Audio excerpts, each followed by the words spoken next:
सिखों के 10वें गुरु गुरु गोविंद सिंह। गुरु गोविंद सिंह सिखों के 10वें गुरु थे। इसके अलावा वे एक दार्शनिक, कवि और महान योद्धा थे। गोविंद राय के रूप में जन्मे वे 9वें सिख गुरु गुरु तेग बहादुर के बाद 10वें सिख गुरु के रूप में उभरे। गुरु तेग बहादुर को मुगल सम्राट औरंगजेब के आदेशानुसार सार्वजनिक रूप से सिर कलम कर दिया गया था, क्योंकि उन्होंने इस्लाम में परिवर्तित होने से इनकार कर दिया था। इस अत्याचार के खिलाफ गुरु गोविंद सिंह ने खालसा नामक सिख योद्धा समुदाय की स्थापना की, जिसे सिख धर्म के इतिहास में एक महत्वपूर्ण घटना के रूप में चिन्हित किया गया। गुरु के अन्य योगदानों में सिख धर्म पर महत्वपूर्ण ग्रंथ लिखना और सिखों के शाश्वत जीवित गुरु के रूप में गुरु ग्रंथ साहिब सिख धर्म के धार्मिक ग्रंथ को धारण करना शामिल है। गुरु गोविंद सिंह का जन्म 9वें सिख गुरु गुरु तेग बहादुर और माता गुजरी के घर पटना में 22 दिसंबर 1666 को हुआ था। जब वह पैदा हुए थे, उस समय उनके पिता असम में धर्म उपदेश को गए थे। उनके बचपन का नाम गोविंद राय था। पटना में जिस घर में उनका जन्म हुआ था और जिसमें उन्होंने अपने प्रथम 4 वर्ष बिताए थे, वहीं पर अब तख्त श्री पटना साहिब स्थित है। 1670 में उनका परिवार फिर पंजाब आ गया। मार्च 1672 में उनका परिवार हिमालय के शिवालिक पहाड़ियों में स्थित चक्क नानकी नामक स्थान पर आ गया। यहीं पर इनकी शिक्षा आरंभ हुई। उन्होंने फारसी व संस्कृत की शिक्षा दी और एक योद्धा बनने के लिए सैन्य कौशल सीखा। चक्क नानकी ही आजकल आनंदपुर साहिब कहलाता है। गोविंद राय जी नित्य प्रति आनंदपुर साहब में आध्यात्मिक आनंद बांटते, मानव मात्र में नैतिकता, निडरता तथा आध्यात्मिक जागृति का संदेश देते थे। आनंदपुर वस्तुतः आनंद धाम ही था। यहाँ पर सभी लोग वर्ण, रंग, जाति, संप्रदाय के भेदभाव के बिना समता, समानता एवं समरसता का अलौकिक ज्ञान प्राप्त करते थे। गोविंद जी शांति, क्षमा, सहनशीलता की मूर्ति थे। कश्मीरी पंडितों का जबरन धर्म परिवर्तन करके मुसलमान बनाए जाने के विरुद्ध फरियाद लेकर गुरु तेग बहादुर जी के दरबार में आए और कहा कि हमारे सामने ये शर्त रखी गई है कि कोई ऐसा महापुरुष जो इस्लाम स्वीकार नहीं कर अपना बलिदान दे सके, तो आप सबका भी धर्म परिवर्तन नहीं किया जाएगा। उस समय गुरु गोविंद सिंह जी 9 साल के थे। उन्होंने पिता गुरु तेग बहादुर जी से कहा, आपसे बड़ा महापुरुष और कौन हो सकता है।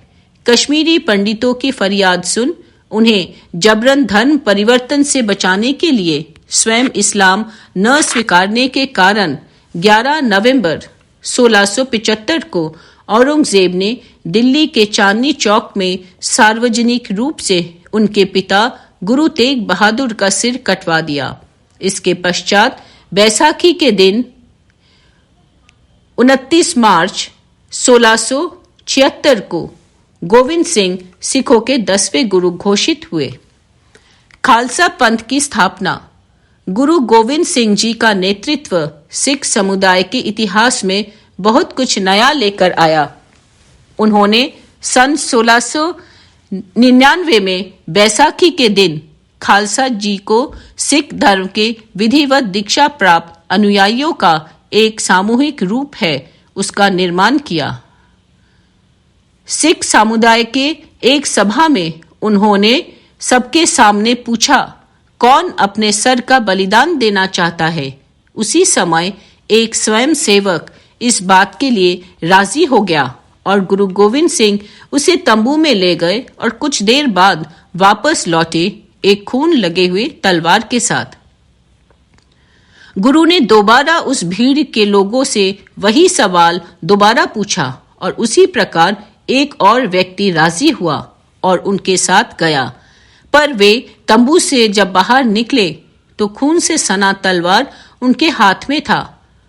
उसी प्रकार 5वां स्वयंसेवक जब उनके साथ तंबू के भीतर गया, कुछ देर बाद गुरु गोविंद सिंह सभी जीवित सेवकों के साथ वापस लौटे और उन्होंने उन्हें पंच प्यारे या पहले खालसा का नाम दिया। उसके बाद गुरु गोविंद जी ने एक लोहे का कटोरा लिया और उसमें पानी और चीनी मिलाकर दुधारी तलवार से घोलकर अमृत का नाम दिया। पहले 5 खालसा के बनाने के बाद उन्हें 6वां खालसा का नाम दिया गया, जिसके बाद उनका नाम गुरु गोविंद राय से गुरु गोविंद सिंह रख दिया गया। उन्होंने 5 ककारों का महत्व खालसा के लिए समझाया और कहा, केश, कंधा, कड़ा, किरपान, कचेरा। 1708 में सरहिंद के नवाब वजीर खान ने 2 पठानों जमशेद खान और वासिल बेग को गुरु की हत्या के लिए भेजा।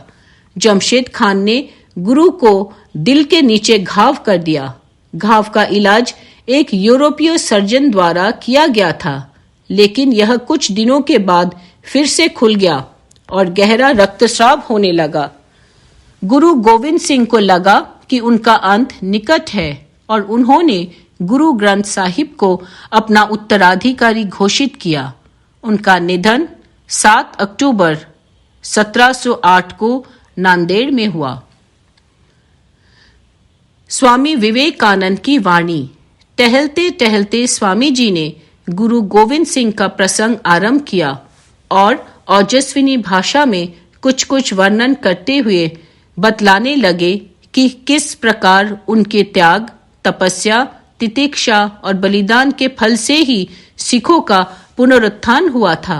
उन्होंने किस प्रकार मुसलमान धर्म में दीक्षित लोगों को भी दीक्षा दी और हिंदू बनाकर सिख जाति में मिला लिया, तथा किस प्रकार उन्होंने नर्मदा के तट पर अपनी मानव लीला समाप्त की। गुरु गोविंद सिंह द्वारा दीक्षित जनों में उस समय कैसी एक महान शक्ति का संचार होता था, उसका उल्लेख स्वामी जी ने किया और सिखों में प्रचलित एक दोहा सुनाया, 1.25 लाख से 1 लड़ाऊं तो गोविंद सिंह नाम कहाऊं। अर्थात गुरु गोविंद सिंह के नाम दीक्षा सुनकर प्रत्येक मनुष्य में 1.25 लाख मनुष्य से अधिक शक्ति संचारित होती है। उनसे दीक्षा ग्रहण करने पर उनकी शक्ति से यथार्थ धर्म प्राणता उपस्थित होती है और प्रत्येक शिष्य का हृदय ऐसे वीर भाव से पूरी हो जाती है तथा वह उस समय 1.25 लाख विधर्मियों को पराजित कर सकता है। धर्म की महिमा बखानने वाली बातों को कहते कहते उनके उत्साहपूर्ण नेत्रों से मानो तेज निकल रहा था। श्रोतागण निस्तब्ध होकर स्वामी जी के मुख की ओर टकटकी लगाकर देखने लगे। स्वामी जी में कैसा अद्भुत उत्साह और शक्ति थी। जब जिस प्रसंग को लेते थे तब उसी में ऐसे तन्मय हो जाते थे मानो उन्होंने उसी विषय को अन्य सब विषयों से बड़ा ठहरा लिया और उसे लाभ करना ही मनुष्य जीवन का एकमात्र लक्ष्य है। कुछ देर बाद शिष्य ने कहा, महाराज, गुरु गोविंद सिंह ने हिंदू और मुसलमान दोनों को अपने धर्म में दीक्षित करके एक ही उद्देश्य पर चलाया था। यह बड़ी अद्भुत घटना है। भारत के इतिहास में ऐसा दूसरा दृष्टांत नहीं पाया जाता। स्वामी जी, जब तक लोग अपने में एक ही प्रकार के धैर्य का अनुभव नहीं करेंगे तब तक कभी एक सूत्र से आबद्ध नहीं हो सकते। जब तक उनका धैर्य एक ना हो तब तक सभा, समिति और वक्तृता से साधारण लोगों को एक नहीं किया जा सकता। गुरु गोविंद सिंह ने उस समय क्या हिंदू क्या मुसलमान सभी को समझा दिया था कि वे सब लोग कैसे घोर अत्याचार तथा अविचार के राज्य में बस रहे हैं। गुरु गोविंद सिंह ने किसी प्रकार के नए धैर्य की सृष्टि स्वयं नहीं की, केवल सर्वसाधारण जनता का ध्यान इसकी ओर आकर्षित कर दिया था। इसलिए हिंदू मुसलमान सब उनको मानते थे। वे शक्ति के साधक थे। भारत के इतिहास में उनके समान विरला ही दृष्टांत मिलेगा। यह वही भूमि है जिसने इतनी आपत्तियां झेलने के बाद भी अब तक अपने गौरव और शक्ति को एकदम नहीं खोया। यही भूमि है जहां बाद में दयालु नानक ने अपने अद्भुत विश्व प्रेम का उपदेश दिया, जहां उन्होंने अपना विशाल हृदय खोलकर सारे संसार को, केवल हिंदुओं को नहीं वरन मुसलमानों को भी गले लगाने के लिए अपने हाथ फैलाए। यहीं पर हमारी जाति के सबसे बाद के तथा महान तेजस्वी वीरों में से एक गुरु गोविंद सिंह ने धर्म की रक्षा के लिए अपना एवं अपने प्राण प्रिय कुटुंबियों का रक्त बहा दिया, और जिनके लिए यह खून की नदी बहाई गई, उन लोगों ने भी जब उनका साथ छोड़ दिया, तब वे मरमाहत सिंह की भांति चुपचाप दक्षिण देश में निर्जन वास के लिए चले गए और अपने देश भाइयों के प्रति अधरों पर एक भी कटु वचन न लाकर, तनिक भी असंतोष प्रकट न कर शांत भाव से इहलोक छोड़कर चले गए। इस महात्मा ने देश के शत्रुओं के विरुद्ध लोहा लिया, हिंदू धर्म की रक्षा के लिए अपने हृदय का रक्त बहाया, अपने पुत्रों को अपनी आंखों के सामने मौत के घाट उतरते देखा, पर जिनके लिए इन्होंने अपना सारा और अपने प्राणों से बढ़कर प्यारे पुत्रों का खून बहाया, उन्हीं लोगों ने इनकी सहायता करना तो दूर रहा, उल्टे इन्हें त्याग दिया, यहाँ तक कि उन्हें इस प्रदेश से भी हटना पड़ा।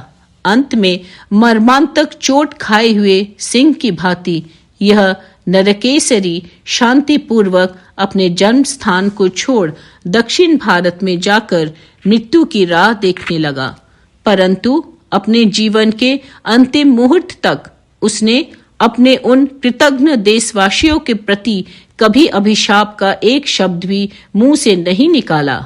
मेरी बात पर ध्यान दो, यदि तुम देश की भलाई करना चाहते हो तो तुम में से प्रत्येक को गुरु गोविंद सिंह बनना पड़ेगा। तुम्हें अपने देशवासियों के में भले ही हजारों दोष दिखाई दे, पर तुम उनकी रंग रंग में बहने वाले हिंदू रक्त की ओर ध्यान दो।